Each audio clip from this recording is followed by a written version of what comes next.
And David Wood, please open with your 10-minute opening comments.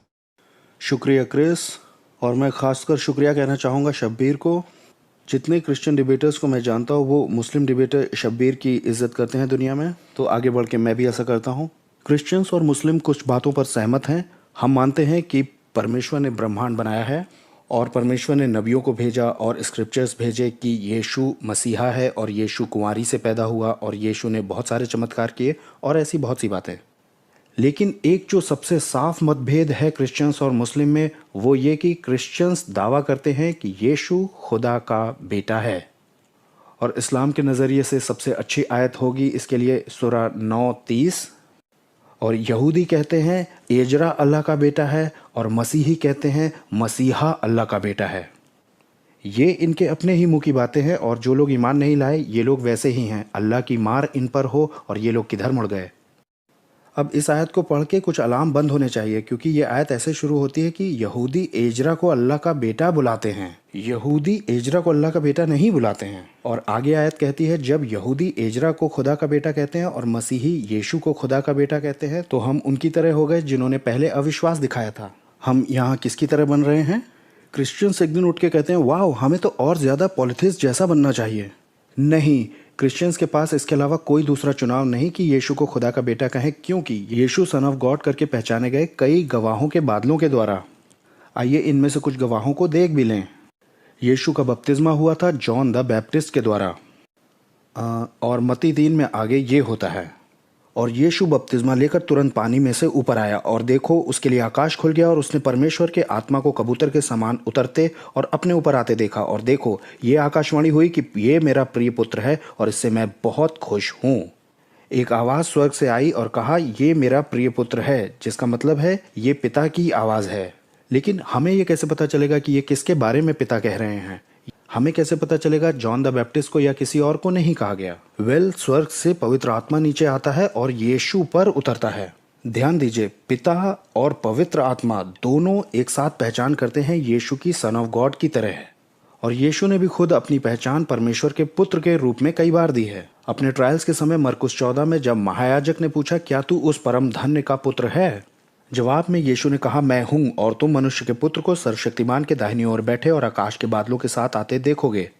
तो यहाँ पिता, पुत्र और पवित्र आत्मा तीनों पूरी तरह से सहमत हैं कि यीशु खुदा का बेटा है। लूका 1 में जिब्राइल मरियम से कहता है मरियम डरो मत, क्योंकि परमेश्वर का अनुग्रह तुम पर हुआ है। देखो तुम गर्भवती होने वाली हो और तुम्हारा एक पुत्र उत्पन्न होगा, तुम उसका नाम यीशु रखना, और वो महान होगा और परम प्रधान का पुत्र कहलाएगा। यीशु परम प्रधान का पुत्र कहलाएगा जिब्राइल स्वर्गदूत के हिसाब से, जो कि मुख्य बोलने वाला है स्वर्गदूतों में। नबियों ने क्या कहा? यूहन्ना बपतिस्मा दाता इस्लाम और क्रिश्चियनिटी दोनों के हिसाब से नबी है। यूहन्ना 1 में वो अपने चेलों से ये घोषणा करता है मैंने आत्मा को कबूतर के समान स्वर्ग से उस पर उतरते देखा है, वो उस पर ठहर गया। मैं तो उसे पहचानता भी नहीं था, परंतु जिसने मुझे जल से बपतिस्मा देने को भेजा उसी ने मुझसे कहा कि जिस पर तू पवित्र आत्मा उतरते देखे ठहरते देखे वही पवित्र आत्मा से बपतिस्मा देने वाला है। और मैंने देखा और गवाही दी कि यही है परमेश्वर का पुत्र। ये तो हो गई नबियों की गवाही। और यीशु के प्रेरितों ने क्या कहा? प्रेरित नथानिएल यूहन्ना के आखिर में कहता है रब्बी तू परमेश्वर का पुत्र है और इजराइल का महाराजा है। मत्ती 16 में यीशु अपने चेलों से पूछते हैं तुम मुझे क्या कहते हो? पतरस उत्तर देता है तू मसीहा है, जीवित परमेश्वर का बेटा। अब अगर यीशु सिर्फ नबी है तो ये बिल्कुल सही समय है पतरस को डांटने का, लेकिन उसके बजाय यीशु कहते हैं तू धन्य है क्योंकि मांस और लहू ने नहीं बल्कि मेरा पिता जो स्वर्ग में है उसने तुम्हें ये बात जाहिर की है। मत्ती 14 में तूफान के दौरान यीशु पानी पर चलते हैं और जब नाव पर चढ़ जाते हैं तो हवा थम जाती है और चेले उसे दंडवत करके कहते हैं कि तू सचमुच खुदा का बेटा है। अब सिर्फ उसके पुरुष चेलों ने ही उसे सन ऑफ गॉड नहीं बुलाया था। यूहन्ना 11 में लाजर मर जाता है और उसकी बहन मार्था यीशु से मिलती है जब वो लाजर को मुर्दों से जिलाने जा रहा था। हम आगे पढ़ते हैं, यीशु ने उससे कहा तुम्हारा भाई जिंदा हो जाएगा। मार्था उससे कहती है मैं जानती हूँ पुनरुत्थान के अंतिम दिन वो जिंदा हो जाएगा। यीशु उससे कहते हैं पुनरुत्थान और जीवन मैं ही हूँ, जो कोई मुझ पर विश्वास करता है अगर मर भी जाए तो भी जिएगा, और जो कोई जीवित है मुझ पर विश्वास करता है वो कभी नहीं मरेगा। क्या तू इस बात पर विश्वास करती है? उसने कहा हे प्रभु मैं विश्वास करती हूँ कि तू परमेश्वर का पुत्र है जो दुनिया में आने वाला था। मार्था, प्रेरित लोग और यूहन्ना बपतिस्मा दाता ये यहूदी थे, लेकिन कुछ रोमन्स ने भी उसे सन ऑफ गॉड कहा था। जब यीशु की क्रूस पर मृत्यु हो गई तो एक भूकंप आया और रोमन सरदार और जो लोग उसके साथ थे चिल्लाकर बोले, ये सचमुच परमेश्वर का पुत्र था। बड़ी रोचक बात है, दुष्ट आत्माओं ने भी उसे सन ऑफ गॉड कहा जबकि वो उन्हें निकाल रहा था। ये लूका 4 में दिया है। सूरज डूबते समय जिनके यहाँ अलग अलग तरह की बीमारियों से पड़े हुए लोग थे वो भी उन्हें उसके पास ले आए और उसने हाथ रख के एक एक को चंगा किया। और दुष्ट आत्माएं भी ये कहकर निकल रही थी चीखते हुए कि तुम परमेश्वर के पुत्र हो। पहली सदी के सिर्फ उन्हीं लोगों ने यीशु के पुत्र होने को नहीं माना था जिन्होंने उसे अस्वीकार कर दिया था। जिन यहूदी अगुओं ने उसे रिजेक्ट कर दिया था उन्होंने भी ये माना था कि ये परमेश्वर का बेटा होने का दावा कर रहा है। जब वो यीशु को रोमी हाकिम पोंतियुस पिलातुस के पास ले गए मृत्युदंड के लिए तो उन्होंने यूहन्ना 19 में पिलातुस से कहा, हमारे पास व्यवस्था है, उस व्यवस्था के अनुसार ये मृत्युदंड के योग्य है क्योंकि इसने परमेश्वर का बेटा कहा है खुद को। अब सोचिए जरा कितने अलग अलग तरह के गवाह हमारे पास यहाँ हैं। पिता ने यीशु की पहचान की परमेश्वर के पुत्र के रूप में। यीशु ने खुद अपनी पहचान दी परमेश्वर के पुत्र के रूप में। पवित्र आत्मा ने पहचाना यीशु को परमेश्वर का पुत्र। एंजल गैब्रियल ने भी पहचाना परमेश्वर का पुत्र करके यीशु को। नबी यूहन्ना बपतिस्मा दाता ने भी उसे सन ऑफ गॉड करके कहा। यीशु के प्रेरितों ने उसे परमेश्वर का पुत्र करके पहचाना। मार्था ने उसे परमेश्वर का पुत्र करके पहचाना। कुछ रोमन्स ने उसे परमेश्वर का पुत्र करके पहचाना और दुष्ट आत्माओं ने भी उसे परमेश्वर का पुत्र करके पहचाना। तो मुसलमान क्यों नहीं विश्वास करते हैं इन गवाहों के बादलों पर? 600 साल बाद पिता, पुत्र, पवित्र आत्मा, ज्यूस, जेंटाइल, स्वर्गदूत, दुष्ट आत्माएं, आदमी, औरतें सब मिलकर एक कोरस एक सुर में गाते हैं कि मोहम्मद को एक रेवलेशन मिला था। सूरा 6:101। अद्भुत स्वर्ग और पृथ्वी के बनाने वाले के बेटा हो कैसे सकता है जब उसकी बीवी ही नहीं थी? तो अल्लाह के बेटा नहीं हो सकता क्योंकि उसके कोई बीवी नहीं है। एक बार फिर कुछ अलार्म बुझने जा रहे हैं। कुरान के पढ़ने वालों को ये याद आएगा कि मरियम ने भी ठीक यही ऐतराज़ जताया था जब जिब्राइल ने उससे कहा कि उसके बेटा होगा। उसने कहा, मेरे कैसे बेटा हो सकता है जब मुझे किसी आदमी ने छुआ ही नहीं? अल्लाह ने जवाब दिया, ये मेरे लिए आसान है। तो यहाँ अल्लाह के लिए आसान है एक बेटे को पैदा करना बिना दोनों माँ बाप के या बिना किसी सेक्स के। लेकिन जैसे ही हम सूरा 6 में पहुंचते हैं जो कि थोड़ा सा ही बाद में रिवील हुआ था, ये एकदम से असंभव हो जाता है अल्लाह के लिए बिना सेक्स के बेटा पैदा करना। कैसे उसके बेटा होगा जब बीवी ही नहीं है? इसके अलावा कुरान के रचयिता को बिल्कुल भी क्लू नहीं था कि क्रिश्चियन का मतलब क्या है जब हम उसे सन ऑफ गॉड करके बुलाते हैं। ये जो फ्रेज है सन ऑफ गॉड, इसके भिन्न भिन्न मतलब हैं बाइबल में। कुछ का प्रयोग तो यीशु के अलावा भी किया जा सकता है लेकिन कुछ सिर्फ यीशु के लिए ही प्रयोग किए जाएंगे। लेकिन एक मतलब तो इस फ्रेज सन ऑफ गॉड का कभी नहीं रहा कि परमेश्वर ने सेक्स किया और नस्ल पैदा की। और कुरान के हिसाब से सन ऑफ गॉड फ्रेज का सिर्फ यही मतलब हो सकता है बस। अब जब कुरान के रचयिता को मसीही विश्वास का पता ही नहीं है तो कुरान जो क्रिश्चियन डॉक्ट्रिन की आलोचना करती है उसे गंभीरता से क्यों लिया जाए? अब मुस्लिम इन आलोचनाओं को सीरियसली लेते हैं तो उन्हें ये ज़बरदस्ती कहना पड़ता है कि जितने भी दस्तावेज हैं यीशु के ज़िंदगी से संबंधित वो सब खराब हैं। अब यहाँ 2 समस्याएं हैं। पहली ये कि हमारे पास गवाहियों की पूरी एक कड़ी है जो पीछे यीशु के चेलों तक जाती है। हमें पता है कि उनका क्या विश्वास था। उनका विश्वास था कि वो परमेश्वर का बेटा है। अगर यीशु इस्लाम का नबी था और उसके चेले सालों तक उसकी सुनने के बाद ये कहते हुए बाद में निकल पड़े कि वो खुदा का बेटा है तो उसे इतिहास का सबसे खराब बात करने वाला होना होगा।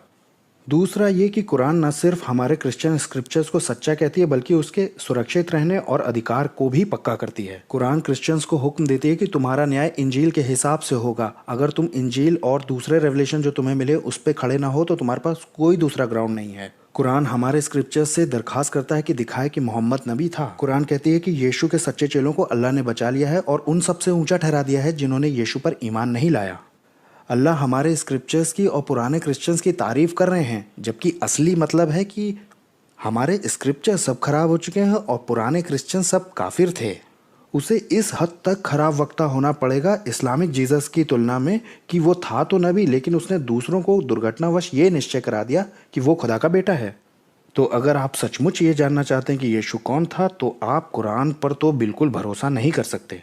लेकिन हम भरोसा कर सकते हैं पिता पर, पुत्र पर, पवित्र आत्मा पर, एंजल गैब्रियल पर, जॉन द बैप्टिस्ट पर और भी बहुत सारे जिन्होंने बार बार ये कहा है कि यीशु खुदा का बेटा है। About 40 seconds to spare there. Thank you, David. Dr. Shabir Ali, we will reset the clock and we will give you that cue. And if you're ready, you can start right now. मैं शुरू करता हूं अपने session को अपने बनाने वाले सृजनहार की महिमा करते हुए।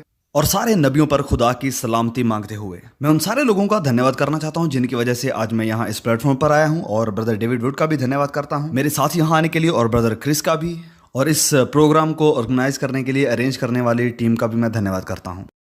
वापस आते हैं हमारे विषय पर। डेविड ने आपको एक आउटलाइन दी है उन सारे गवाहों की जो कि हम नए नियम में देखते हैं।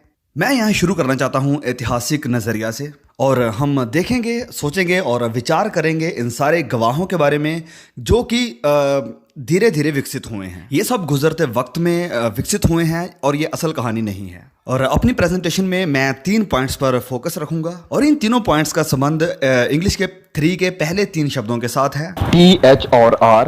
सबसे पहले टी मतलब टेक्स्ट, H फॉर हिस्ट्री इतिहास, और R फॉर रीजन मतलब तर्क। और मैं कहना चाहता हूं कि ये तीनों टेक्स्ट, हिस्ट्री एंड रीजन मिलकर हमें ये बताते हैं कि ईसा अलैहिस्सलाम मतलब यीशु ने कभी भी खुदा होने का दावा नहीं किया, और ये नामुमकिन है उसके लिए कि खुदा या खुदा के बेटे होना, और ना ही असल में कभी यीशु ने खुदा के बेटे होने का दावा किया। और आखिर में इतिहास ये गवाही देता है कि ये विश्वास कि यीशु खुदा का बेटा है असल में गुजरते वक्त के साथ विकसित हुआ था। जैसे मैंने कहा, मैं अभी शुरुआत करूंगा हिस्ट्री से। अब जब हम इतिहास से शुरू करते हैं तो जब हम इतिहास में पीछे जाकर देखते हैं कि यीशु कौन थे, जैसे कि स्कॉलर या विद्वान लोग आज समझते हैं, तो आपको यीशु को यहूदी नजरिया के साथ समझना पड़ेगा जिसमें वह पैदा हुआ और पला बड़ा था। उदाहरण के लिए मेरे पास ये किताब है जिसको लिखा है जेम्स चार्ल्स ने, और इसका नाम है जीसस विद इन जुडाइज्म। वह हमें दिखाते हैं कि यहूदी धर्म में खुदा को अपना पिता कहकर बुलाना ये एक आम बात थी। और फिर हम ये भी समझते हैं कि पुराने नियम में बहुत से ऐसे महत्वपूर्ण लोग हैं, महत्वपूर्ण फिगर हैं जिन्हें खुदा के बेटे कहकर बुलाया गया है, और खुदा भी उन्हें अपने बेटे कहता है। खुदा ने दाऊद को अपना बेटा कहा और सुलेमान को अपना बेटा कहा, और ये बाद में होता है कि मसीही लोग इसी विचार को लेते हैं। उदाहरण के लिए हम जानते हैं कि खुदा दाऊद को अपना बेटा कहता है, और फिर मसीह लोग इसी बयान को लेते हैं और कहते हैं कि खुदा ने यीशु को अपना बेटा कहा। उदाहरण के लिए जब यीशु का बपतिस्मा हुआ था, लेकिन यह बयान असल में दाऊद की तरफ इशारा कर रहा था। तो दाऊद ये वाला डेविड नहीं, इतिहास वाला डेविड। और इस प्रकार दाऊद को भी खुदा का इकलौता बेटा कहा गया है। अब अगर दाऊद खुदा का इकलौता बेटा है और फिर यीशु को भी खुदा का इकलौता बेटा कहा गया है, और अब हमारे पास 2 खुदा के इकलौते बेटे हैं, तो हम कैसे कह सकते हैं कि यीशु ही खुदा का इकलौता बेटा है? ये समझ से बाहर है। तो सबसे पहले हमें यह समझना पड़ेगा कि इतिहास में लोगों ने यीशु की पदवी को बहुत ही बढ़ा चढ़ा दिया है। सबसे पहले लोगों ने यीशु को खुदा का बेटा कहा, और यहूदी लोग भी अपने महत्वपूर्ण लोगों को खुदा के बेटे कहते थे, और इसे मेटाफोर के तौर पर यूज किया जा सकता है, और मुझे इस पर कोई एतराज नहीं। लेकिन फिर ये शब्द खुदा के बेटे का मतलब कई लोगों के लिए बहुत ही अलग अलग है। कुछ लोग समझते हैं कि ये अडॉप्शन के तौर पर खुदा का बेटा, मतलब कि जब खुदा कहते हैं कि आप मेरे बेटे हैं, तो आप उसके द्वारा अडॉप्ट किए हुए, गोद लिए हुए बेटे बन जाते हैं। और ये सिर्फ मेटाफोर या रूपक के तौर पर नहीं, वरन बिल्कुल सच्चे तौर पर अडॉप्ट किए हुए खुदा के बेटे। तो अगर यीशु खुदा का अडॉप्ट किया हुआ बेटा है, तो ये अडॉप्शन कब हुई? क्या ये अडॉप्शन बपतिस्मा के वक्त हुई, जहां जब यीशु मुर्दों में से जी उठे तब वह खुदा के बेटे बने थे? तो ये सब असल में कब हुआ था? तो यहाँ इसे समझने के लिए बहुत ही अलग अलग तरीके हैं। अब अगला पड़ाव या स्टेज ये है कि यीशु को सिर्फ अडॉप्शन के तौर पर ही खुदा के बेटे नहीं समझा जाता है, वरन अनंत तौर पर भी खुदा का बेटा समझा जाता है, जिसमें कि हम यीशु को खुदा के रूप में देखते हैं और उसे पवित्र त्रिएकता के सिद्धांत का एक हिस्सा माना जाता है। और गुजरते वक्त के साथ ये सिद्धांत यहाँ तक पहुँचने के लिए बहुत ही विकसित हुआ है, और मसीह लोग लगातार यीशु को खुदा का बेटा कहते हैं, जबकि उन्होंने उसे खुदा की पदवी तक बढ़ा दिया है। लेकिन आप इसे दोनों तरीकों में नहीं ले सकते हैं, जैसे कि मेरा बेटा मैं नहीं हूँ और खुदा का बेटा खुदा नहीं है। तो आपको निर्णय करना पड़ेगा कि आप उसे खुदा बनाना चाहते हैं या खुदा का बेटा बनाना चाहते हैं, क्योंकि ये सब कुछ हद तक हमें गड़बड़ी में, कंफ्यूजन लेकर जाता है, जिसके बारे में हम आगे रीजन में जाकर विचार करेंगे। तो मसीह लोग आमतौर पर कहते हैं कि यीशु खुदा का बेटा है, लेकिन जब गहराई में पूछा जाए तो वह कहते हैं कि हाँ, वह खुदा भी है। पर उसके लिए हमें एक्सप्लेनेशन चाहिए कि यह कैसे हो सकता है कि पिता भी खुदा है, बेटा भी खुदा है, पर वह 2 खुदा नहीं है। और फिर आ जाता है त्रिएकता का सिद्धांत, जिसे कि एक्सप्लेन करना बहुत ही मुश्किल हो जाता है। तो ये है इतिहास के मुताबिक। तो ये सारी लिखतें जिनसे डेविड हमें बता रहे हैं, लेकिन ये सब इतिहास में धीरे धीरे विकसित हुई हैं। और डेविड ने यूहन्ना रचित सुसमाचार से बहुत सारे वचनों का इस्तेमाल किया है, और ये बिना बताए किया है। अब बाइबल में 4 सुसमाचार है, मत्ती, मरकुस, लूका और यूहन्ना। मरकुस माना जाता है कि इन चारों में से सबसे पुराना है, और जब आप मरकुस से लेकर यूहन्ना तक पढ़ते हैं तो आप बहुत सारे बदलाव को देखेंगे। और ये सिर्फ यूहन्ना रचित सुसमाचार में ही है कि यीशु को खुदा का इकलौता बेटा कहा गया है, और ये बहुत ही विशिष्ट यानी स्पेसिफिक सिद्धांत है। और ये यूहन्ना के सुसमाचार में ही है कि यीशु को शब्दे खुदा कहा गया है। और ये यूहन्ना के सुसमाचार में ही है कि हमें कहा गया है कि यीशु के नाम से प्रार्थना करो, और ये मसीही समाज में आज आम है। और हाँ, मरकुस के सुसमाचार में भी कुछ ऐसे बयान हैं जो यीशु को बहुत ऊंचा उठाते हैं, जिनके साथ हम मुस्लिम सहमत नहीं हैं। जैसे कि एक विद्वान ने इस बात को पॉइंट आउट किया है, और जैसे कि हम इस विकास को देखते हैं मरकुस, मत्ती, लूका और फिर आखिर यूहन्ना में, तो हम अंदाजा लगा सकते हैं कि मरकुस ने भी इस कहानी का विकास किया है। मरकुस भी हमारे सामने असल तथ्यों को पेश नहीं करता है। उसका सुसमाचार भी थियोलॉजिकल डॉक्यूमेंट है जो कि तथ्यों को मॉडिफाई करके हमें मसीही थियोलॉजी देता है। इस परिवर्तन को हम बाकी के लेखों में देख सकते हैं, मत्ती, लूका और यूहन्ना के सुसमाचार की तुलना मरकुस के साथ करके। और अगर मरकुस से पहले की लिखत कोई हमारे पास होती तो हम तुलना करके देख सकते थे कि मरकुस ने भी बहुत सारे परिवर्तन किए हैं, और जो यीशु ने नहीं भी कहा होगा वो भी उसने लिख दिया होगा। हाँ, हमारे पास कुछ संकेत जरूर हैं जो मरकुस से पहले था, लेकिन हाँ, पूरी तरह लिखा गया कोई संपूर्ण सुसमाचार नहीं है, जैसे कि हमारे पास हैं जो सुसमाचार बाद में लिखे गए थे। तो इस बात को हमें अपने ध्यान में रखना होगा कि यीशु ने खुद ये प्रचार नहीं किया कि वह खुदा का बेटा था, वरन वह बाद में खुदा का बेटा बनाया गया था। तो ये है ऐतिहासिक पॉइंट। तो आगे जब हम बात करते हैं टेक्स्ट यानी वाक्य की, तो जब हम इस पर थोड़ा ध्यान से देखते हैं तो हम पुराने नियम में एक भी वचन नहीं देखते हैं जहां यह लिखा हो कि खुदा के पास एक इकलौता बेटा है। और जब डेविड पवित्र आत्मा के बारे में भी बात कर रहा था कि पिता और पवित्र आत्मा दो अलग पर्सन्स हैं, जैसे जेम्स चार्ल्स इस book Jesus and Dead Sea Scroll में बताते हैं कि पुराने नियम में ये कभी नहीं था कि पवित्र आत्मा डिवाइन फादर यानी स्वर्गीय पिता, दैत्य पिता से कोई अलग एक शख्सियत है। तो आपके पास ये पिता और पवित्र आत्मा दो नहीं थे, और ना ही तीसरे के प्रकट होने का कोई जिक्र था। वहां सिर्फ एक ही खुदा था, और पवित्र आत्मा के बारे में कहा गया कि वह एक सामर्थ्य, एक ताकत थी जो कि संसार में कार्यों को प्रभावित करती थी, और इंसानों को भी कि वह कैसे कार्य करेंगे। और फिर हम यहाँ एक विकसित हुए सिद्धांत को देख रहे हैं, और बाइबल के टेक्स्ट यानी वाक्य इस चीज को सपोर्ट नहीं करते हैं। तो नए नियम को सच्चा साबित होने के लिए पुराने के साथ सहमत होना पड़ेगा। जैसे जेम्स वाइट अपनी किताब गॉड हू जस्टिफाइज में कहते हैं कि खुदा एक ही है, और नए नियम का खुदा बिल्कुल पुराने नियम के खुदा के जैसा है, हर एक कार्य में और हर तरह से। तो नए नियम में आपका कोई नया खुदा नहीं हो सकता है, आपके पास वही पुराने नियम वाला एक ही खुदा होना चाहिए। यीशु को इकलौते बेटे, परमेश्वर के साथ रह रहे अनंत काल से इकलौते बेटे के रूप में इंट्रोड्यूस करना फिर ट्रिनिटी की तरफ लेकर जाता है, और ये हमारे सामने किसी और खुदा को लेकर आता है। आप अपने आप को मना सकते हैं कि ये तीन नहीं वरन एक ही खुदा है, लेकिन हम देखेंगे कि ये बातचीत कितनी दिलचस्प होती है जब हम आगे इस डिस्कशन को बढ़ाते हैं। और अब आखिर में जब हम बात करते हैं रीजन की, अगर आपके पास तीन खुदा हैं, पिता, पुत्र और पवित्र आत्मा, तो मसीही लोग इसे स्वीकार नहीं करेंगे। मसीही कहते हैं कि वह तीन खुदा नहीं वरन तीन शख्सियत हैं जो कि एक ही दैवीय खुदा का हिस्सा हैं। लेकिन आप इसे कैसे समझाएंगे? ये ऐसे लगता है कि जैसे ये एक उलझन है जो कि तथ्यों को छुपाने के लिए बनाई गई है। बेटे को यहाँ शामिल करके आपने एक और खुदा को शामिल कर लिया है, और फिर पवित्र आत्मा को एक अलग शख्सियत बताकर जिसकी की महिमा और आराधना की जा सकती है, ये एक और तीसरा खुदा बन जाता है। तो आप बस यहाँ एक उलझन को इस्तेमाल कर रहे हैं ये दिखाने के लिए कि आपके पास बस एक ही खुदा है। अब मोहम्मद, जिसके ऊपर सलामती बनी रहे, उसके पास खुदा की तरफ से एक प्रकाशन है जो कि हमें मोनोथिज्म की तरफ वापस बुलाता है। ये मोनोथिज्म यानी एक ईश्वरवाद वही यहूदियों और पहली सदी के मसीहों का है, जहां सिर्फ एक ही खुदा है। आप उसे पिता बुला सकते हैं, हम मुस्लिम नहीं बुलाते हैं, और इसके बारे में पुराने नियम में बताया गया है, लेकिन इसके ऊपर हमारा कोई झगड़ा भी नहीं है। हम मुसलमानों की बहस मसीहों के साथ इस बात पर है कि मसीहों ने यीशु को अनंत काल से खुदा के साथ रह रहे इकलौते बेटे के रूप में ले लिया है, और इस तरह उन्होंने यीशु को पूरी तरह खुदा बना दिया है, जिसकी वजह से उन्हें यह त्रिएकता का सिद्धांत बनाना पड़ा। पिता, पुत्र, जहां पिता भी खुदा है, पुत्र खुदा है और पवित्र आत्मा भी खुदा है, और ऐसा लगता है जैसे तीन खुदा हैं। तो पुत्र के बारे में आप क्या कहेंगे?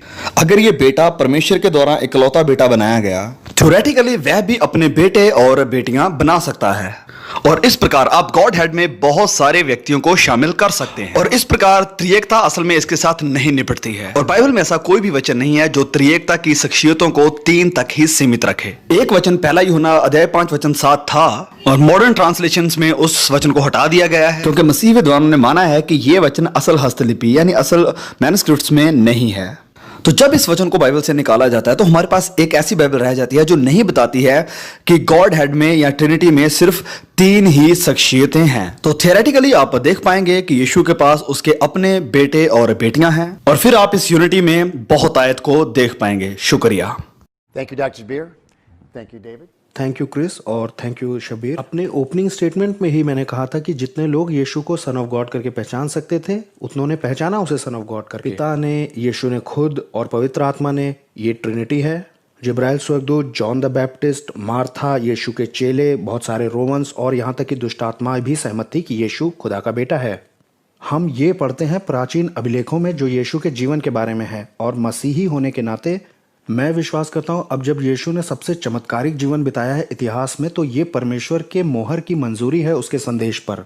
अब मेरे मुसलमान दोस्तों की अपेक्षा मैं ज़्यादा भरोसा करता हूँ परमेश्वर की सामर्थ पर। अब अगर यीशु के पैगाम पर परमेश्वर चमत्कार कर रहा है अधिकार के साथ, तो जाहिर सी बात है कि परमेश्वर चाहता है कि लोग ध्यान दें उस पैगाम पे। अब अगर परमेश्वर ही चाहता है ये पैगाम हम तक पहुँचे, तो ये हम तक पहुँचेगा तो ज़रूर। इसलिए मैं फर्स्ट सेंचुरी के अभिलेखों को पढ़ करके सीरियसली लेता हूँ। मुझे लगता है कि मेरे मुसलमान दोस्तों का दृष्टिकोण परमेश्वर के प्रति थोड़ा कम है। वो ये तो मानते हैं कि परमेश्वर में चमत्कार करने की ताकत है, लेकिन यीशु के पैगाम को खराब होने से बचाने की ताकत उसमें नहीं है। अल्लाह ने कुरान में कहा है कि इंजील उसने दी दिशा दिखाने के लिए मनुष्य जाति को, और उसके चेलों को बचाने का भी वादा उसने किया है। लेकिन जब वो समय आया कि इंजील और चेलों को सुरक्षित किया जाता, तब अल्लाह खड़े हैं लाचार से कि वो पैगाम और चेलों को करप्ट होने दें। अब शब्बीर ने हमको कुछ कारण दिए हैं अपने यीशु के पुत्र होने के विरोध में।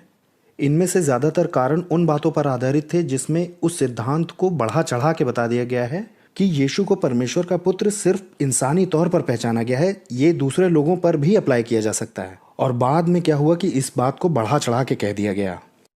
तो अब मैं इस बारे में कुछ कहना चाहता हूँ कि सन ऑफ गॉड का बाइबल में आखिर क्या मतलब है। क्योंकि अगर आप जाकिर नायक को देखें या मरहूम अहमद दीदात को देखें कि बहुत से मुसलमान ये मानते हैं कि जब दूसरों को सन ऑफ गॉड करके बुलाया गया है तो यीशु को भी सन ऑफ गॉड बुला लिया है, तो कौन सी बड़ी बात है। तो शब्बीर ने ये पॉइंट भी उठाया था कि यहूदियों में परमेश्वर को पिता कहना आम बात है और दूसरे लोग भी बेटे हो सकते हैं। तो बाइबल में सन ऑफ गॉड का क्या मतलब है। इसके दरअसल कई मतलब हो सकते हैं। कुछ तो जैसा मैंने बताया कि किसी और के लिए भी लागू हो सकता है, लेकिन कुछ सिर्फ यीशु के लिए। आइए हम लोग कुछ बहुत ज़रूरी वाले जो हैं उन्हें देख लें। पहला ये कि सामान्य तौर पर परमेश्वर के बच्चे करके सारी मनुष्य जाति को बोला गया है प्रेरितों के काम 17 में। पौलुस हमें ये भी बताता है कि क्योंकि उसी में हम सब चलते फिरते और जीवित रहते हैं, वही हमारा स्रोत है, उसी से हम एग्जिस्ट करते हैं, वो हमारा इस तरीके से पिता हुआ। तो ये तो होगा ह्यूमन बींग्स, लेकिन स्पिरिट बींग्स भी हैं जो परमेश्वर के बेटे कहलाते हैं। सिर्फ इसीलिए नहीं क्योंकि परमेश्वर ने उन्हें बनाया है और उन्हें सस्टेन रखता है, बल्कि वो परमेश्वर का वचन पूरा कराने में किरदार निभाते हैं। तीसरा, एक बार फिर से इजराइल देश परमेश्वर का पुत्र कहा गया। निर्गमन 4 में परमेश्वर ने मूसा से कहा, फिरौन से कहना यहोवा की वाणी है कि इजराइल मेरा बेटा है, वरन पहलौठा है। अब यहाँ पर आप एक तरह का पैटर्न देख सकते हैं जो कि परमेश्वरी के द्वारा लाया गया है कि उसे पिता की तरह बुलाया जा सकता है, क्योंकि वही इस चीज़ को कह भी रहा है। चौथा है दाऊद के वंश का राज्य करने वाला राजा। ऐसा राजा जो दाऊद के वंश में उत्पन्न हुआ हो सन ऑफ गॉड कहलाया, क्योंकि उसे परमेश्वर ने ही सिंहासन पर बिठाया। वो परमेश्वर के अधिकार के अधीन है और परमेश्वर का रिप्रेजेंटेटिव है। पांचवा जो है ये थोड़ा अलग तरह से प्रयोग किया गया है। वो लोग जो उसकी इच्छा को अपने चाल चलन से दिखाते हैं वो भी सन ऑफ गॉड कहलाए, क्योंकि वो उसकी इच्छा में उसके परिवार के हो गए हैं। यीशु ने भी पहाड़ी उपदेश में कहा है कि धन्य है वो जो मेल कराते हैं, क्योंकि वो परमेश्वर के पुत्र कहलाएंगे। तो ये वो कुछ विभिन्न तरीके हैं, और शब्बीर के हिसाब से पुराने अभिलेखों के समय में लोगों ने कुछ इस भावना से यीशु को सन ऑफ गॉड करके पहचाना होगा। अब मैं नए नियम को परमेश्वर द्वारा प्रेरित मानता हूँ, लेकिन अगर मैं आलोचक की तौर से देखूँ, और आलोचक तरीका ये होगा कि प्राचीन अभिलेखों के अंदर अभिलेख निकाल करके उन्हें अलग अलग कर दिया जाए। इसमें स्कॉलर्स इसे इस तरह से तोड़ते हैं कि मार्क है, फिर क्यू जो कि काल्पनिक है, और फिर एम में जो कि मैथ्यू की सामग्री है, और एल जो है वो लूका का मटेरियल हो जाएगा। इसी तरह से आप प्रेरितों के काम को भी ले सकते हैं, और पौलुस के प्राचीन अभिलेखों को भी। मेरा मतलब है कि वो ये देखते हैं कि यीशु के जीवन से कितना नज़दीक नज़र आ रहा है। लेकिन प्राचीन अभिलेख बेशक यही होंगे, मार्क, क्यू और पॉल की पत्रियां होंगे, लेकिन उसमें भी वो सन ऑफ गॉड करके ही पहचाने गए हैं, और उसमें भी ये डिवाइन सेंस में ही कहा गया है। अब ध्यान दीजिएगा, मरकुस के गॉस्पेल से मैंने दिखाया था कि जब यीशु पानी पे चले तो उसके चेलों ने ये कहते हुए उसे दंडवत किया था, ये तो परमेश्वर का पुत्र है। अब मुझे नहीं लगता है कि उनका ये मतलब था कि तुम हो परमेश्वर के पुत्र, जैसा कि हम लोग सारे लोग दुनिया के हैं। इसका मतलब कुछ ज़्यादा निकलता है जब वो पानी पे चला, उन लोगों ने दंडवत करके उसे सन ऑफ गॉड कहा। अब ये बात तो यहाँ बिल्कुल साफ हो जाती है कि वो उसे काफ़ी ऊंचे स्तर का सन ऑफ गॉड समझ रहे हैं जब उसे दंडवत करते हैं इन बातों में वो। लेकिन हमारे पास क्यों भी तो है, लेकिन इस प्राचीन अभिलेख में भी हम उसे पहचान सकते हैं। और इसमें ये बात लिखी हुई मिलती है कि यीशु ने कहा, सब कुछ पिता ने मेरे हाथ में कर दिया है और कोई पुत्र को नहीं जानता, केवल पिता, और कोई पिता को भी नहीं जानता, सिर्फ पुत्र, या पुत्र जिस पर प्रकट करना चाहे सिर्फ उसे पता है। तो ये तो पूरी तरह से साफ कर दिया गया है कि ये सेम सेंस में तो नहीं कहा जा रहा है जैसे बाकी लोगों के लिए भी कहा गया हो। और अगर आप यीशु के दावों को इन सोर्सेस में से किसी में भी, MLQ, मार्क, किसी में भी देखें तो आपको मिलेगा कि यीशु सन ऑफ गॉड करके बुलाए जा रहे हैं डिवाइन सेंस में। तो शब्बीर इसमें पूरी तरह से गलत है कि पुराने सोर्सेज में यीशु सिर्फ इंसानों की तरह पहचाने गए हैं, बाकी बाद में इसका विकास करके बढ़ा चढ़ा के कह दिया गया। यीशु आदि से ही परमेश्वर का पुत्र है। लेकिन शब्बीर के पॉइंट्स पे अगर वापस जाएं, मोहम्मद साफ सुथरा एक ईश्वरत्व को लेके आए हैं, लेकिन मुस्लिम सोर्सेज हमें बार बार गॉस्पल तक जाने को कहते हैं। और ये हमारे सारे ही सोर्सेज में दिया है कि यीशु परमेश्वर का पुत्र है डिवाइन सेंस में, और सिर्फ इंसानी तौर पे ही नहीं। और अगर ये हमारे सारे सोर्सेज में दिया है और ये गलत है तो इंजील का पैगाम शुरुआत से ही गलत होना चाहिए। अल्लाह को कहना चाहिए कुछ भी करना, लेकिन ये वाला पैगाम मत पकड़ना। और जब हम उनमें जाते हैं तो यीशु हमें सन ऑफ गॉड ही मिलते हैं उसमें। तो हमारे पास एक ही चुनाव होना चाहिए संदेहवादी के तौर पर कि सारे ही क्रिश्चियन सोर्सेज जितने हैं वो सब गलत हैं और अनरिलायबल हैं। तो इसका तो ये मतलब निकला कि जिस खुदा ने उसे इतनी मिरेकुलस लाइफ दी थी और अल्लाह ने ये वादा किया था कि यीशु के सच्चे चेलों को वो पुनरुत्थान के दिन तक के लिए बचा के रखेंगे सुरक्षित, और ये वाला खुदा बहुत बुरी तरह से फेल हो गया, ये उसे बचा नहीं सका। और यीशु का मैसेज शुरुआत से ही करप्ट था जब से वो लिखा गया, और बाद में उसी मैसेज को मोहम्मद ने सही कहा जबकि वो शुरुआत से ही करप्ट था। और इन बातों में बहुत बेतरतीबी है, इसलिए मैं मानता हूँ कि यीशु सन ऑफ गॉड था। David and Dr. Shabir, we are resetting the clock for 7 minutes, and this will give you a chance for your first rebuttal, and you can start right now. Okay, तो David ने बहुत ही दिलचस्प point उठाए हैं जिनका मैं अभी जवाब देना चाहता हूं। उसने कहा है कि कुरान में लिखा है कि खुदा अपने बेटे पैदा नहीं कर सकता है क्योंकि उसके पास कोई पत्नी नहीं है। लेकिन डेविड यहां मिस कर रहे हैं कि कुरान बहुत सारे तरीकों से यीशु के खुदा के बेटे होने को अस्वीकार करता है। कुरान कहता है कि खुदा के पास कोई ऐसे बेटा नहीं है जैसे लोग सोचते हैं कि पहले उसके पास एक बीवी होगी और उसके बाद उसका एक बेटा होगा, और ना ही खुदा किसी बेटे को अडॉप्ट करते या गोद लेते हैं। Takhadha is the Arabic word which means adoption. Lam yattakhidh waladan. वह किसी बेटे को गोद नहीं लेता। वह इवन ये कहता भी है Lam yakun lahu walad. उसका कोई बेटा नहीं है। सीधे शब्दों में कहें तो कुरान के नजरिया से देखें तो खुदा का कोई भी बेटा नहीं है। अब हम देखते हैं कि इसमें क्या समस्या है जब आप कहते हैं कि यीशु खुदा का बेटा है। अब ये हो सकता है कि कुछ लोग शायद सोचें कि दैवता में कोई स्त्री लिंग का भी पहलू है, और कैसे भी करके इस मेल और फीमेल ने किसी तीसरे को पैदा किया है जो कि एक बेटा है। बार्कर ने अपनी किताब क्रिसमस द ओरिजिनल स्टोरी में पहली सदी के शुरुआती मसीहों के विश्वास की तरफ इशारा करते हुए कहा है कि पवित्र आत्मा एक स्त्री के रूप में माना जाता था, और कैसे भी करके स्वर्ग में परमेश्वर का कोई स्त्रीलिंग पहलू भी है जो कि थोड़ा थोड़ा प्रकाशित वाक्य की किताब में भी जाहिर होता है, जहां स्वर्ग में एक औरत है जो कि एक बच्चे को जन्म देती है। तो इन सारी उलझनों को टालने के लिए और खुदा के प्रति सारी ही गलतफहमियों को दूर करने के लिए कुरान मुसलमानों को साफ कहता है कि खुदा का कोई बेटा नहीं है, और ओरिजिनल सिद्धांत के साथ जाएं जो कि पुराना नियम है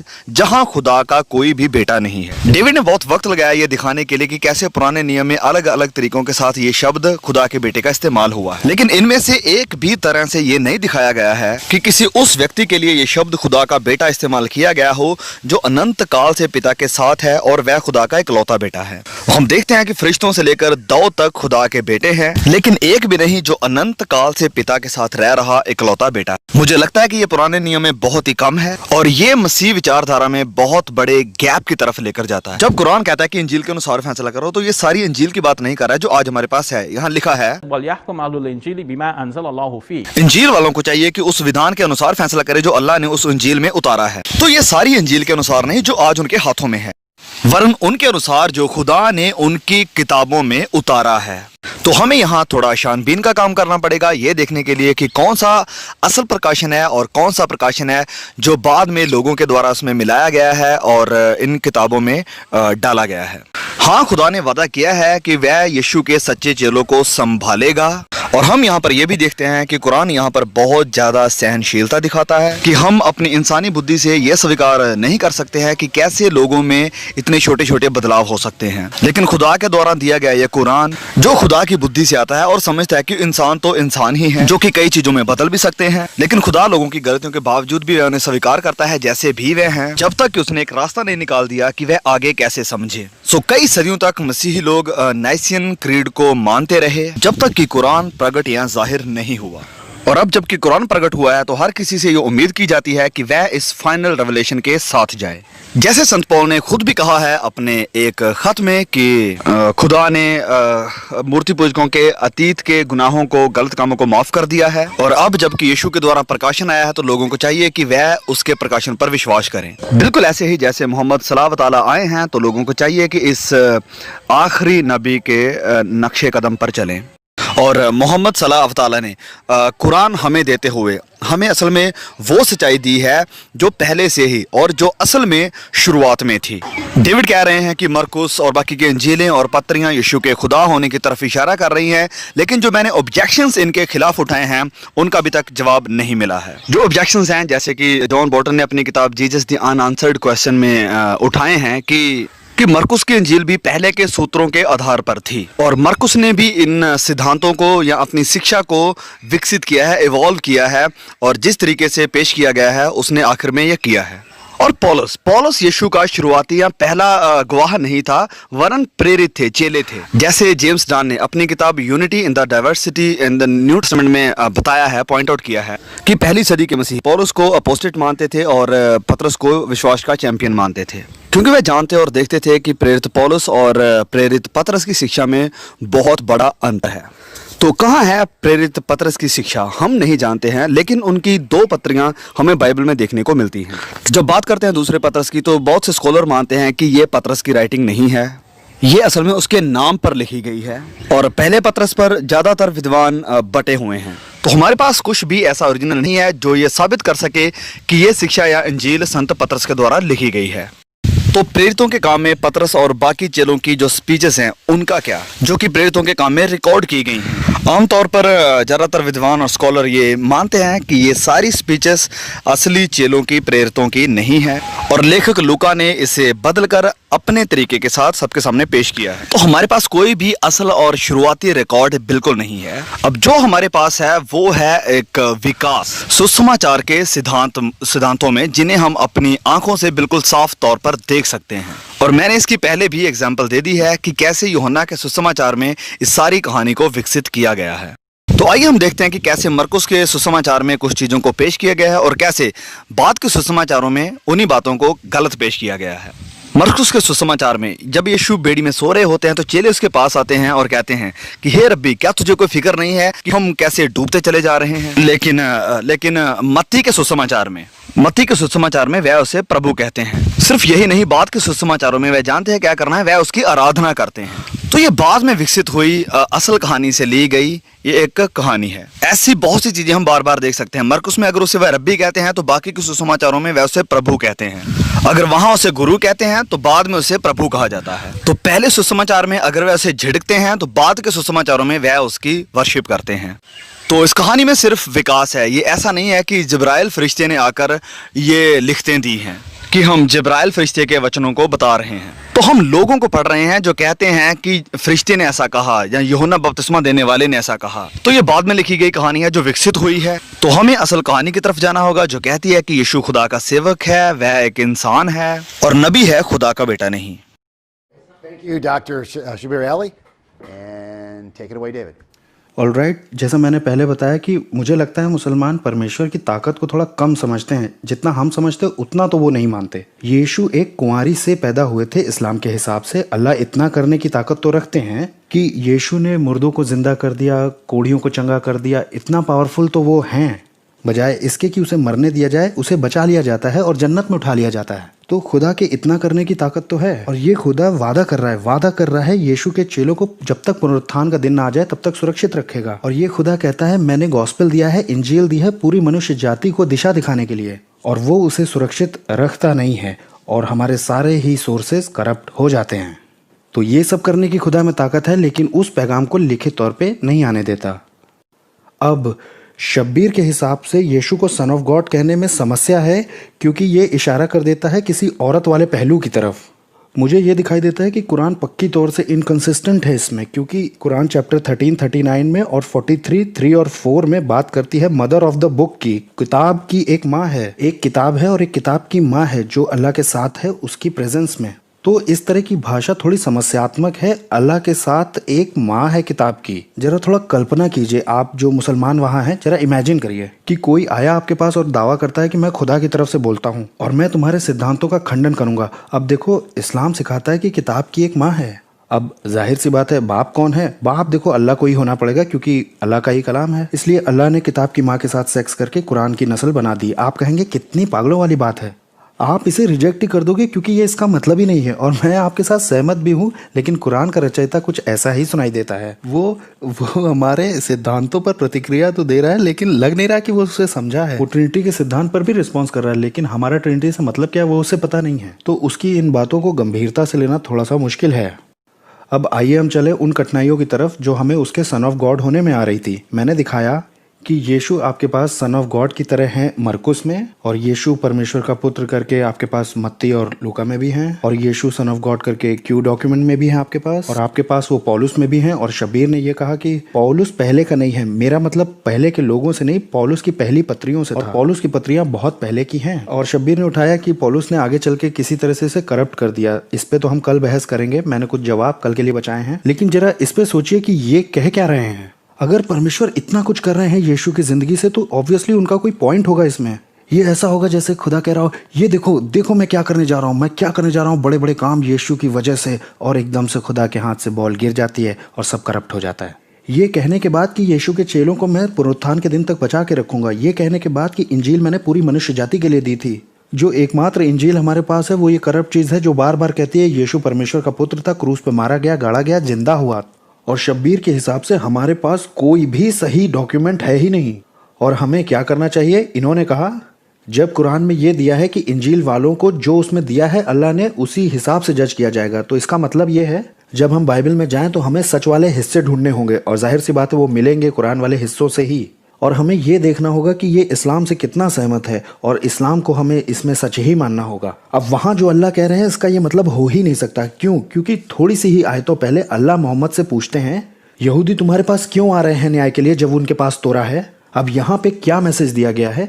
यहूदियों को तुम्हारी ज़रूरत नहीं है मोहम्मद, उनके पास तोरा है। अगर अल्लाह का सचमुच ये मतलब है कि उन्हें तुम्हारी ज़रूरत है क्योंकि तोरा में कुछ हिस्से गलत हैं, उन्हें ठीक किया जाए, तो बात कहने का ये तरीका इस्तेमाल करना बहुत ही अजीब है, क्योंकि अल्लाह ने बार बार कुरान में ये कहा है कि मैं बहुत साफ बात करता हूँ। अगर अल्लाह ये कहते हैं कि यहूदियों को तुम्हारी ज़रूरत नहीं है, उनके पास तोरा है, और उसके तुरंत बाद वो ये कहते हैं क्रिश्चियंस के लिए कि इंजील वाले लोगों को अल्लाह ने जो उसमें बताया उसी हिसाब से जज किया जाएगा, और ये कि इंजील तो हम अभी भी पढ़ रहे हैं और हम तब तक किसी बात पर नहीं खड़े हैं जब तक कि जो तोरा में या इंजील में या और दूसरे प्रकाशनों में हमें मिला है उस पर खड़े ना हों। अगर उनको सचमुच यही कहना है कि तुम्हारी डॉक्ट्रिन्स करप्ट हो चुकी है, तुम उस किताब को बिल्कुल मत पढ़ना, सिर्फ कुरान को पढ़ो और बाकी सब कुछ हटा दो। एक बार फिर ऐसा बात करने का तरीका बहुत ही अजीब है उसके लिए जो साफ बात करने की बात करता हो। अगर अल्लाह का वही मतलब है जो शब्बीर का मतलब था, तो उसने बोला क्यों नहीं? क्या अल्लाह ये कहने के काबिल है, हे गाइस ये तुम्हारी किताबें सचमुच बिगड़ गई हैं, ये खराब हो गई हैं, तो इसे मत पढ़ना, कुरान में जाना बस? मेरा मतलब है इसमें पॉइंट क्या है कि एक किताब इतनी खराब हो चुकी है जिसमें अब आप लोगों को भेज भी नहीं रहे हो, उसके हिसाब से न्याय भी नहीं कर रहे हो। शब्बीर के हिसाब से अल्लाह हमें ये बता रहे हैं कि जज भी इसी किताब के हिसाब से किया जाएगा जो बार बार उसे सन ऑफ गॉड बताती है, मारा गया, गाड़ा गया, जी उठा, उसे हटा के फेक ही क्यों नहीं दिया गया? और उसमें आलोचना का एक भी शब्द नहीं है, एक भी शब्द नहीं है कुरान में आलोचना का सुसमाचार के लिए, जो कि मुझे पता हो। मैं शब्बीर को इनवाइट करता हूं कि वो दिखाएं कि कहाँ गॉस्पल का करप्शन कुरान में है। Thank you, David. So that is the end of your second rebuttal, which was 5 minutes long. We're resetting the clock for Dr. Shabir Ali to start with his debate rebuttal, and we are ready right now. David, ये बहुत ही दिलचस्प है, क्योंकि David कह रहे हैं कि कुरान एक उम्मुल किताब यानी मदर ऑफ द बुक, एक सब किताबों की माँ की तरफ इशारा कर रहे हैं कि ये किसी को विवश करने की संभावना छोड़ दे, बल्कि ये जानते हैं कि ऐसा कोई नहीं करता है, ऐसा कोई नहीं करता, क्योंकि अरबिक में हम ये यूज़ करते हैं कि मदर ऑफ द सिटी, शहरों की माँ, और ऐसा करके, लेकिन ये सब किसी भी तरफ हमें लेकर नहीं जाता है। मुझे लगता है कि आप निराशा या मायूसी के कारण ये सब पॉइंट बनाने की कोशिश कर रहे हैं। अब बाइबल में सिर्फ कुछ जो सच्चे हिस्से हैं, सही हिस्से हैं, उन्हें ही माना जा सकता है। लेकिन हम कैसे जानेंगे कि कौन सा हिस्सा बाइबल का सही है? क्या हमें पहले कुरान स्वीकार करके फिर देखना पड़ेगा? हाँ, ये मुसलमानों की प्रैक्टिस है कि पहले कुरान में देखो और फिर बाइबल में जाओ और देखो कि कौन सा हिस्सा कुरान के साथ सहमत है। तो कुरान जरूरी गैर मुसलमानों से ये नहीं चाहते हैं, क्योंकि कुरान पहले से ही जानता है कि ऐसे लोग हैं जो पढ़ाई कर रहे हैं और देख रहे हैं कि क्या यीशु ने कहा और क्या बाकी लोगों ने कहा। उदाहरण के लिए आज एक लाल शब्दों वाला एडिशन आया है, क्योंकि लोगों ने समझा है कि कुछ बातें हैं जो यीशु ने कही और कुछ है जो लोगों ने यीशु के बारे में कही, और इस फर्क को दिमाग में रखना बहुत जरूरी है। और अब विद्वान ये जानने की कोशिश कर रहे हैं कि यीशु के कहे हुए सबसे पहले शब्द क्या थे। तो ये सिर्फ अभी नहीं, वरन पूरे इतिहास में ये चलता आया है कि विद्वान देखना चाहते हैं कि क्या यीशु ने कहा है और क्या लोगों ने यीशु के बारे में कहा। तो वह कैनोनिकल और नॉन कैनोनिकल किताबों में फर्क को देखने की कोशिश कर रहे हैं, जहां तक भी कर सकते हैं। लेकिन उनके काम का नतीजा आज हमारी आंखों के सामने है। भले उनके पास ये अंतर्दृष्टि नहीं थी जो आज हमारे पास है, और उन्होंने बाइबल से ऐसी चीजों को स्वीकार किया जो असल में इसमें है नहीं थी। उदाहरण के लिए पौलुस के लिखते हैं, जब हम देखते हैं कि पौलुस क्या सिखा रहे थे, हम देखते हैं कि प्रेरितों के काम में यह दर्शाया गया है कि जहां चले ये प्रचार कर रहे थे कि यीशु मसीहा है। ये हम देखते हैं बहुत सारे चैप्टर्स में। और फिर अचानक पौलुस आ जाता है, तो सबसे पहला काम वह क्या करता है, वह हैकल में जाता है और प्रचार करना शुरू करता है कि यीशु खुदा का बेटा है। तो चेले प्रचार कर रहे थे कि यीशु मसीहा है, और वहीं संत पौलुस आकर और जोड़ देता है और कहता है कि यीशु खुदा का बेटा है। तो यही सुसमाचारों में पेश किया गया है जो उन कलीसियाओं के द्वारा लिखे गए जिन्होंने संत पौलुस की शिक्षा को स्वीकार किया था। तो ये पौल के पीछे चलने वाले मसीह थे जिन्होंने इन सुसमाचारों को उत्पन्न किया है। उदाहरण के लिए संत मरकुस का सुसमाचार, तो वह पौलुस की शिक्षा पर चले और यीशु को खुदा के बेटे के रूप में पेश किया। लेकिन यीशु के मुंह से शब्दों को निकालने के चक्कर में ही ये सारी समस्या खड़ी हुई। मरकुस के सुसमाचार में हम देखते हैं कि यीशु से पूछा जाता है कि क्या तुम परम धन्य के पुत्र हो, और डेविड कह रहे हैं कि हाँ, यीशु ने इस बात को कंफर्म किया। लेकिन इस बात को सिर्फ यहीं पर रिकॉर्ड नहीं किया गया है, वरन बाकी के सुसमाचारों में यह स्पष्ट है कि यीशु ने महायाजकों से कहा कि आप ही हैं जो ये कह रहे हैं। तो उसने खुद से अपने शब्दों में यह दावा नहीं किया। तो हमें एक स्पष्ट दावा चाहिए जहां यीशु ने कहा है कि वह खुदा का बेटा है, और इसी बात की तो यहां पर कमी है। खुदा का बेटा उन्हीं अलग अलग संदर्भों में नहीं, जैसे डेविड ने बताया है कि हो सकता है या मुमकिन है, क्योंकि बहुत सारे संदर्भ मुमकिन है। डेविड को यहाँ हमें एक जगह दिखानी होगी जहां यीशु ने आधिकारिक रूप में कहा है कि ऑन्टोलॉजी संदर्भ में यीशु खुदा का बेटा है, कि वह अनंत काल से पिता के साथ था। और उसे पुराने नियम से भी दिखाना पड़ेगा कि वहां कोई ऐसा खुदा का बेटा है, क्योंकि ऐसे अचानक से कोई भी खुदा का बेटा प्रकट नहीं हो सकता है। नहीं तो ऐसा भी हो सकता है कि कहीं भी खुदा के बेटे और बेटियां कहीं भी प्रकट होते रहे इस पूरी दुनिया में, अब भी जबकि हम यहाँ पर बोल रहे हैं। अब डेविड ने कहा कि यहूदियों के पास तौरा है, और कुरान कहता है कि उन्हें तौरा के अनुसार फैसला करने दो। ये इसलिए क्योंकि वह मोहम्मद के साथ हिपोक्रेटिकली पाखंड के साथ आ रहे थे और उससे फैसला करवाने की बात कर रहे थे, और ये अगर उनके पक्ष में है तो वैसे स्वीकार करेंगे, अगर नहीं है तो उसे अस्वीकार करेंगे। तो कुरान उन्हें वापस उनकी किताबों की तरफ भेजता है कि क्यों आप ऐसे पाखंड के साथ मोहम्मद के पास आ रहे हैं कि वह आपका फैसला करे, जबकि आपके पास पहले से ही अपनी किताबें हैं, उन्हीं के आधार पर अपना फैसला करो। क्यों आप ऐसे हिपोक्रिटिकल तरीके के साथ यहाँ पर आ रहे हैं। और अब डेविड कह रहे हैं कि कुरान ये भी कहता है कि यहूदी और ईसाई किसी और पॉइंट पर खड़े नहीं रह सकते हैं जब तक कि वह पहले अपने अंजील और तौरात के ऊपर खड़े नहीं रहते हैं। तो लेकिन ध्यान दीजिए कि इसके बाद क्या लिखा है, आप इसे इंग्लिश में भी पढ़ सकते हैं। लिखा है कि जिसे आपके खुदा ने उतारा है, और अब इसमें कुरान भी शामिल है। तो यहूदी और क्रिश्चियन सिर्फ अपनी अंजील और तौरा के साथ ही नहीं रह सकते हैं और कहेंगे कि हम कुरानी खुदा को मान रहे हैं। कुरान कहता है कि जो कुछ भी उतारा गया है, और इसी में हम मुस्लिम बाकियों से आगे हैं, क्योंकि हम तौरात को भी मानते हैं, इंजील को भी मानते हैं, और खुदा के आखिरी प्रकाशन यानी जो अल्लाह ने कुरान दिया है अपने नबी मोहम्मद सल्लल्लाहु अलैहि के द्वारा, उसको भी मानते हैं। तो क्या पहली किताबें भ्रष्ट हो गई हैं? तो बहुत सारे संकेत हैं इस पर। कुरान में बहुत ही स्पष्ट वचन है इस पर। उदाहरण के लिए कुरान का सूरा नंबर 2 आयत नंबर 79 में लिखा है, तो विनाश और तबाही है उन लोगों के लिए जो अपने हाथों से किताब लिखते हैं और फिर कहते हैं ये अल्लाह की ओर से है, ताकि उसके द्वारा थोड़ा मूल्य प्राप्त कर लें। Thank you. Thank you, Dr. Shabir Ali and Dr. David Wood. Each of you have had 10, 7, and 5 minutes each to present your views and to rebut. And now we have what's called crossfire. Each of you will have 1 minute apiece. We'll do 3 separate rounds. So 1 minute David, 1 minute Dr. Shabir Ali, 3 times back to back to back. So we'll see how this goes. We've got the clock set. And David, you can start right now. Thank you Shabbir. और मैं बात करूंगा वो जो आपने आखिर में बात कही है कि उन लोगों को ऐसा कहा गया है कि उन्होंने अपने हाथों से किताब लिखी है। मैं अभी यहाँ पर कुछ लिख सकता हूँ और कहूँ कि ये है कुरान, तो क्या इसका ये मतलब निकलेगा कि कुरान बदल गई है या दुनिया में कहीं कुरान बदल गया है? मैं नहीं समझ पा रहा हूँ कैसे। लेकिन अगर इसका ये मतलब है कि जैसे आपको मालूम ही है कि ये यहूदियों को कहा गया है, तो मैं ऐसा कहूँगा कि गॉस्पेल को करप्ट फिर क्यों बोला जा रहा है? लेकिन जब हम इसी पैसेज को आगे पढ़ते हुए बढ़ते हैं तो यहूदियों से अल्लाह कह रहे हैं कुछ ही बस आयतों के बाद देखिए, तो क्या तुम लिखे हुए के सिर्फ एक ही हिस्से को मानते हो और दूसरे हिस्से को नहीं मानते? तुम में से जो भी कोई ऐसा करता है उसको इसके सिवा और क्या बदला मिलेगा कि इस दुनिया में उसे अपमान मिलेगा और आने वाले कयामत के दिन में कठोर से कठोर यातनाएं उन लोगों को झेलनी होंगी। तो यहाँ वो कह रहे हैं कि क्या तुम आधा मानते हो और आधा नहीं मानते, और आप हमसे एग्जैक्टली यही करने को बोल रहे हो गॉस्पेल के साथ। तो अल्लाह के हिसाब से तो हम ऐसा करके नरक चले जाएंगे। Great. We're going to reset the clock for 1 minute for Dr. Shabir Ali, and you can start right now. तो ये शब्द किताब का मतलब अलग अलग हो सकता है कुरान में। जैसे आपने कहा कि बाइबल में खुदा के बेटे का मतलब अलग अलग हो सकता है। कभी कभी ये शब्द किताब उन वचनों की तरफ इशारा करता है जो यहूदियों और ईसाइयों को दिए गए थे, फिर ये इशारा करता है उन किताबों की ओर जो उनके पास हैं। जब कुरान कहता है कि तो क्या तुम किताब के एक हिस्से को मानते और एक को नहीं मानते, ये उन असल वचनों की तरफ इशारा कर रहा है जो उन्हें दिया गया था। क्या आप खुदा की कुछ आज्ञाओं को मानोगे और जो बाकी हैं उनको छोड़ दोगे? ये सुनने वाले यहूदी थे जिनसे कहा गया था कि जो वह कर रहे हैं उसके बारे में सोचें। क्या वह पूरी तरह से कुछ हिस्सों को मान रहे हैं और कुछ हिस्सों को छोड़ रहे हैं, जबकि वह समझते हैं कि पूरी किताब अब उनके हाथों में है? तो वह क्या करते हैं? क्या वह कुछ हिस्सों को मानते और कुछ हिस्सों को छोड़ते हैं? तो जब बात आती है अंजील की, तो कुरान पूरी तरह से स्पष्ट है कि यीशु खुदा का बेटा नहीं है, और जो कहते हैं कि वह है,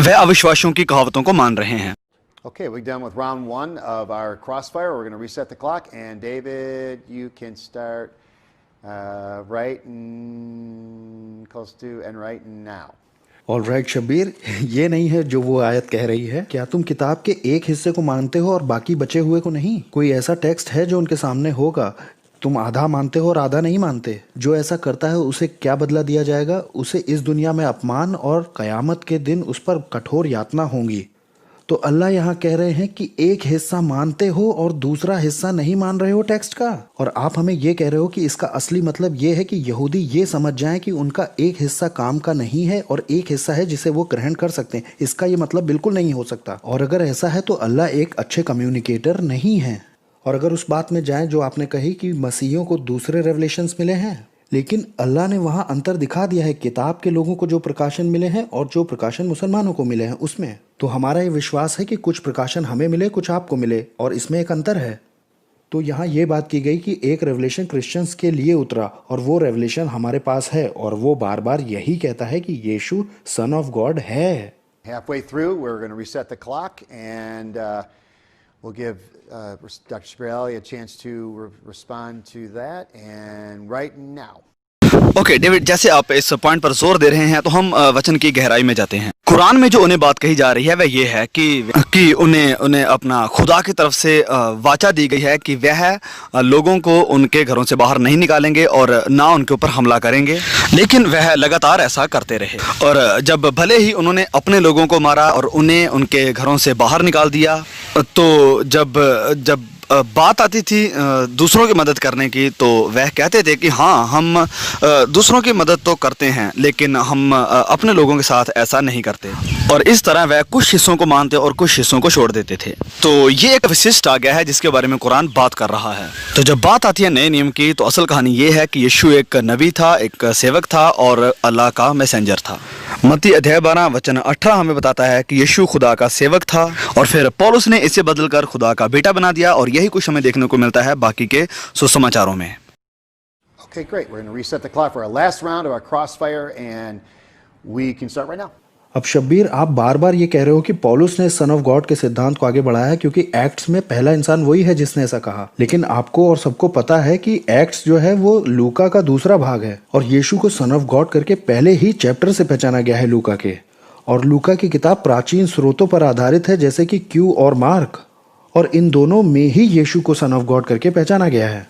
तो आप कैसे कह सकते हो कि उसे यहाँ सन ऑफ गॉड कहा गया, वहाँ सन ऑफ गॉड कहा गया, और फिर लूका ने उसे सन ऑफ गॉड करके पहचाना और वो मटेरियल लिया, और फिर पौलुस ने उस प्रेरितों के काम की किताब में उसे सन ऑफ गॉड बुलाया और फिर इन्वेंट कर दिया ये सब। अगर अगर आप ये कहने जा रहे हो तो मैं नहीं समझ पा रहा हूँ कि कौन सा मेथड आप लगा रहे हो। ऐसा मेथड तो मैं भी लगा सकता हूँ इस्लाम के लिए और बाकी हिस्सों पे ध्यान ही ना दूँ, और ये कहने के बाद अल्लाह के कि मैं यीशु के चेलों से वादा करता हूँ कि उन्हें बचाऊंगा, और ये कहता है कि गॉस्पेल मैंने दिया था मनुष्य जाति के गाइडेंस के लिए। तो आप जो बता रहे हो उस हिसाब से तो इंजील ने आज तक किसी को गाइड नहीं किया, जबकि था ये पूरी दुनिया के लिए। Of our crossfire, and we're going to start the clock right now. Okay देखो डेविड, मैं ये कहने की कोशिश कर रहा हूँ कि लूक जानता था कि पौलुस ही है जो सबसे पहले यीशु को खुदा का बेटा कहता है। चेले जिनका जिक्र पौलुस से पहले किया गया है वह असल में प्रचार कर रहे थे कि यीशु मसीहा है। तो लूका को ये विचार कहाँ से मिला अपने सुसमाचार में लिखने का कि जिब्राइल फरिश्ता ये कह रहा है कि यीशु खुदा का बेटा कहलाएगा? हम नहीं जानते, क्योंकि लूका नहीं बताता कि कौन से सूत्रों से उसने ये सारी इन्फॉर्मेशन ली। वह अनजान है और हम कह सकते हैं कि इसमें बहुत संदेह है। तो हम इस चीज़ को स्वीकार नहीं कर सकते हैं, क्योंकि ये बहुत ही महत्वपूर्ण बात है।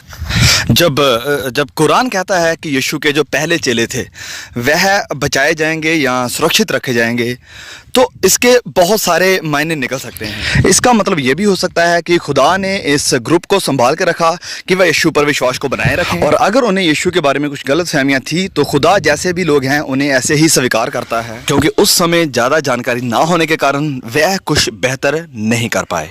Okay, great. Well, we thank you, gentlemen, for that very, that's why we call it crossfire. Dr. Shabir, you've got it. Oh, we're going to reset the clock. Sorry. Let me, we're getting there. Okay, and right now. तो okay, मैंने अपनी presentation को 3 points में summarise किया था। T मैंने बताया था टेक्स्ट के लिए खड़ा होता है, एच हिस्ट्री के लिए और आर रीजन के लिए, और ये 3 के पहले 3 शब्द हैं। और हाँ, पुराने नियम का टेक्स्ट कहीं भी ये सपोर्ट नहीं करता है कि अनंत काल से परमेश्वर का कोई इकलौता बेटा है, और बाद में किसी को लेकर आना ये एक परमेश्वर पर विश्वास को भ्रष्ट करता है। और फिर दूसरा मैंने बताया था कि हिस्ट्री, इतिहास ये इशारा करता है कि यीशु खुदा का बेटा है या खुदा है, ये विश्वास बाद में विकसित या डेवलप हुआ है। पहले तो मेटाफोरिकली मसीहों ने यीशु को खुदा का बेटा माना, इससे हम मुसलमानों को कोई एतराज नहीं है, भले ही हम इसे ऐसे इस्तेमाल नहीं करेंगे, लेकिन असल एतराज तब होता है जब मसीहों ने यीशु को माना कि वह अडॉप्ट किया हुआ खुदा का बेटा है, और फिर मसीहों ने माना शुरू कर दिया कि वह अनंत काल से खुदा का इकलौता बेटा है। और यह विश्वास भी 2 चरण में हमारे सामने है। पहले माना जाता है कि वह तब खुदा का बेटा बना जब वह मरियम के गर्भ में आया था, और फिर उसके बाद उसे अनंत काल से पिता के साथ प्रोजेक्ट किया जाने लगा। और यह माना जाता है कि खुदा पिता था और मरियम माता थी, और ये हमारे मनों में एक कन्फ्यूजन को पैदा करता है, और इसके साथ साथ ये खुदा के साथ एक स्त्रीलिंग को भी जोड़ देता है। लेकिन खुदा इसे अस्वीकार करता है, इसलिए नहीं कि खुदा के नाम के साथ स्त्रीलिंग को जोड़ा जाता है, वरन इसलिए कि खुदा सिर्फ एक ही है, और पवित्र वचन उसे ऐसे ही प्रस्तुत करते हैं, और हमें किसी और तरीके से उसे प्रस्तुत नहीं करना चाहिए। और मैंने इस सारे विकास को आपको दिखाया है, लेकिन डेविड हमें नहीं दिखा पाए हैं कोई ऐसा पत्र या दस्तावेज जो हमें सीधा यीशु की तरफ से मिला हो या फिर जिब्राइल फरिश्ते की तरफ से मिला हो, जहां लिखा हो यीशु खुदा का बेटा है। वे ऐसे पत्रियों को हमारे सामने लेकर आ रहे हैं जो सालों बाद लिखी गई, जो कहती हैं यूहन्ना ने ऐसा कहा या जिब्राइल फरिश्ते ने ऐसा कहा। और यहाँ तक कि यूहन्ना रचित सुसमाचार भी यीशु के जाने के 20 साल बाद लिखा गया था, और हम नहीं जानते हैं कि ये किसने लिखा है। तो हम इसके ऊपर भरोसा नहीं कर सकते हैं कि यीशु ने क्या कहा और क्या नहीं कहा है। और फिर आखिर में यीशु का मुर्दों में से जी उठना एक बहुत ही विवादित पॉइंट है, जिसके बारे में हम फिर कभी चर्चा करेंगे। तो जब सुसमाचार लिखे जा रहे थे तो वो इस नज़रिया से लिखे जा रहे थे कि यीशु मुर्दों में से जी उठा है, और वह अपने पढ़ने वालों को ये साबित करना चाहते हैं कि वाकई यीशु मुर्दों में से जी उठा है। तो इन दस्तावेजों को पढ़ने से आपको पता चल जाएगा कि ये सारी कहानी बहुत ही उलझी हुई है और असल में मन घड़त है। और इसका सबसे बेस्ट इंडिकेशन है कि यीशु सलीब पर नहीं हुआ, वरन वह बस बेहोश हुआ था, और फिर उसे कब्र में रख दिया गया, और कब्र से खुदा ने उसे अपने पास बुला। और ये पॉइंट कुरान के साथ कोइंसाइड करता है, जो कहता है कि निश्चय ही वह इस मामले में संदेह में थे कि उन्होंने ईसा अलैहिस्सलाम को कत्ल कर दिया है। और आखिर में ये खुदा की सामर्थ्य से बाहर नहीं है कि वह अंजीलों को संभाल ना सके और मसीही विश्वास को सिर्फ एक सच्चे खुदा पर बनाकर ना रख सके। लेकिन कई बार खुदा आज्ञा देता है, वह आज्ञा दे देता है कि जैसे इतिहास में चीज़ें चल रही हैं वैसे चलते रहें, और फिर अपने वक्त में वह उन्हें सही करता है। और अब उसने सही कर दिया है हमें आखिरी प्रकाशन यानी कुरान देकर, जिसे मुस्लिम और मसीहों को मानना चाहिए। Thank you, Dr. Shabir Ali. I really appreciate your conclusion there and staying on time. And we're resetting the clock and getting it ready for David. And we're nearly done with our first debate here this afternoon. So as soon as we get that clock ready, we're going to throw it to David. And we're getting closer right now. यशाया 9:6 ये यीशु के पैदा होने के 700 साल पहले लिखा गया। क्योंकि हमारे लिए एक बालक उत्पन्न हुआ और हमें एक बेटा दिया गया और प्रभुता उसके कांधे पर होगी। उसका नाम अद्भुत युक्ति करने वाला, पराक्रमी परमेश्वर, अनंत काल का पिता और शांति का राजकुमार रखा जाएगा। तो यहाँ आपके पास एक बेटा है जो बनने वाला है सामर्थी परमेश्वर। शब्बीर इसका कुछ अलग ही अनुवाद करेंगे क्योंकि वो इस्लाम के लेंस से देख रहे हैं, और मैं इसका अनुवाद कर रहा हूँ उस लेंस से जो कि यीशु की टीचिंग पर आधारित है। अब मैं देखिए, अगर ये शब्बीर के लिए ठीक है कि वो कुरान के प्रकाश में जाकर के इसका अनुवाद करते हैं, तो मैं ऐसा क्यों ना करूं कि इसे यीशु के शब्दों के प्रकाश में देखूं।